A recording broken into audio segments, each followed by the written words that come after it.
వందనాలండి. ఎలా ఉన్నారు? బాగున్నారా? ఇదేనన్నా దేవుని యొక్క వాక్య ప్రకారం మనం చూసుకున్నట్లయితే ఎవరైతే యెహోవాను భయభక్తులు జీవిస్తూ ఉంటారో వాళ్ళ రెక్కలకు ఆరోగ్యాన్ని ఇస్తూ ఉంటారన్నాడండి. ఎముకలకు సత్తువును దయచేస్తానని చెప్పేసి దేవుడు తన పరిస్థితి లేకుండా చదివిస్తున్నాడు అనమాట.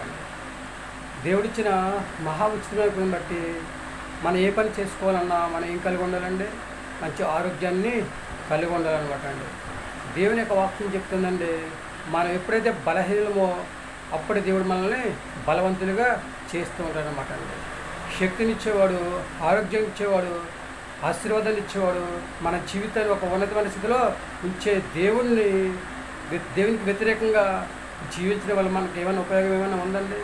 ఏమాత్రమూ లేదనమాట అండి. చక్కగా దేవుని మాట వింటే, ఆయన మాట ప్రకారం నడుచుకుంటే చక్కగా దేవుడు మనల్ని దీవించి ఆశీర్వదించి అభివృద్ధి చేసి మనకి ఏం కావాలో దేవుడు సహాయాన్ని చేస్తూ ఉంటాడు అనమాట అండి. దేవునికి అసాధ్యమైనది ఏది లేదండి.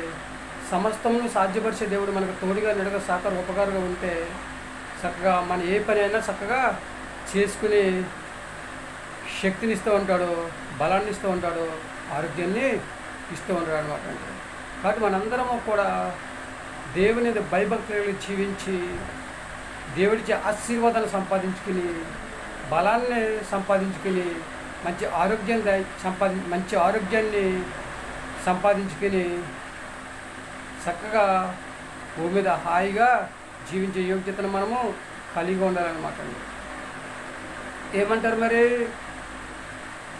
మనకు మంచి ఆరోగ్యం కావాలి అంటే, ఎముకలకు ఎముకలకు బలం కావాలి అంటే దేవుని భయభక్తులు కలిగి జీవించినట్లయితే దేవుడు మంచి ఆరోగ్యం ఇచ్చి మనం కష్టపడి పని చేసుకుని చక్కగా ఆ పని చేసుకోవడం ద్వారా వచ్చిన సంపాదన ఎక్కడికి పోకుండా ఆ సంపాదనతో మనల్ని హాయిగా జీవించేలా దేవుడు చేస్తూ ఉంటాడు అనమాట అండి. మరి యవనస్తులు చక్కగా దేవుని భయభక్తి కలిగి జీవించండి, దేవునికి అంగీకారంగా నడుచుకోండి, దేవుడిచ్చే బలాన్ని పొందుకోండి, శక్తిని పొందుకోండి, మంచి ఆరోగ్యాన్ని పొందుకోండి. కష్టపడి ఉద్యోగం చేసుకోవాలన్నా, వ్యాపారం చేసుకోవాలన్నా, కూలి పని చేసుకోవాలన్నా, చేతులు చేసుకోవాలన్నా, వాహనాలు నడపాలన్నా, ఏం చేయాలన్నా కానీ రెక్కలకు ఆరోగ్యం కావాలండి, ఎముకలకు సత్తు కావాలి. కనుక దేవుని నామంలో సంపాదించుకుని బలాన్ని సంపాదించుకుని చక్కగా భూమి మీద హాయిగా జీవించే యోగ్యత కలిగి ఉందామా? ఏమంటారండి? ఈ ఆలోచన ఇదే. నేను యెహోవా భయభక్తి కలిగి జీవించి రెక్కలకి ఆరోగ్యాన్ని, ఎముకలకు సత్తువుని పొందుకుంటానండి, సంపాదించుకుంటానండి. చక్కగా భూమి మీద హాయిగా జీవించి ఆయన రాజ్యభాషగా జీవించే యోగ్యతను కలిగి ఉండాలని చెప్పేసి ఆలోచన కలిగి ఉన్నానని చెప్పేసి ఎవరైతే అంటూ ఉంటారో వాళ్ళందరూ కూడా తలలో ఉంచండి. ప్రార్థన చేద్దాం. మహాపరిషత్ పరలోకపు తండ్రి, నీ బిడ్డలందరూ కూడా దీవించండి, ఆశీర్వదించండి.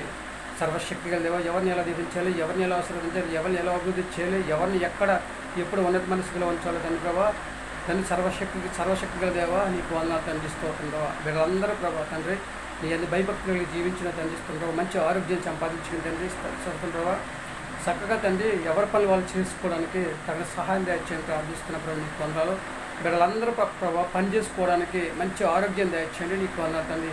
వారు కష్టపడి సంపాదించిన సంపాదన తండ్రి ప్రభావ వ్యర్థం కాకుండా తండ్రిస్తుండవా తండ్రి. వాళ్ళు తండ్రి ప్రభావ వాళ్ళకు ఉపయోగపడే విధంగా తండ్రి వాళ్ళని దీవించండి, ఆశీర్వదించండి. నీకు వందనాలు తండ్రిస్తుండవా.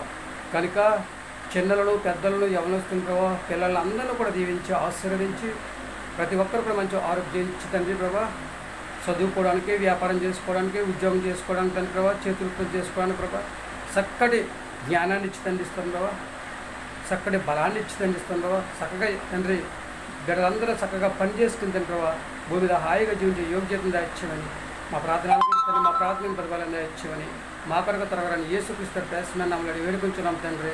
ఆమేన్. అందరికీ వందనాలండి. తిరిగి దేవుని ఆశీర్వాదం మీకు తోడుగును గాక. దేవుడు మిమ్మల్ని దీవించి ఆశీర్వదించిన గాక. దేవుడిచ్చిన మహా ఉచితమైన కొన్ని బట్టి మనందరం కూడా దేవుని పిల్లలం కనుక వింటారా దేవుని మాట? దేవుని భయభక్తులు కలిగి జీవించాలని ఆలోచన కలిగి ఉన్నారా? ఏమంటారండి? ఈ ఆలోచన మీదేనండి. దేవుడిచ్చిన మహా ఉచితమైన కొన్ని బట్టి దేవుని భయభక్తులు కలిగి జీవిద్దాం. మంచి ఆరోగ్యాన్ని సంపాదించుకుందాం, కష్టపడి పని చేసుకుందాం, భూమి మీద హాయిగా జీవించే యోగ్యతను కలిగి ఉందామా? ఏమంటారు? దేవుడు మిమ్మల్ని దీవించి ఆశీర్వదించును గాక. ఆమేన్. దేవుడు మీకు మంచి బలాన్ని దయచేయును గాక. ఆమేన్. ప్రతి ఒక్కరు కూడా దేవుని మీద భయభక్తులు కలిగి జీవించి ఆయన ఇచ్చే ఆశీర్వాదాన్ని సంపాదించుకుని భూమి మీద హాయిగా జీవించే యోగ్యతను దయచేయును గాక. ఆమేన్. మనందరం ఒక కష్టపడి పని చేసుకొని భూమి మీద హాయిగా జీవించే యోగ్యతను దేవుడు మనందరికీ శక్తిని దయచేయును గాక. ఆమేన్. ఏమంటారు?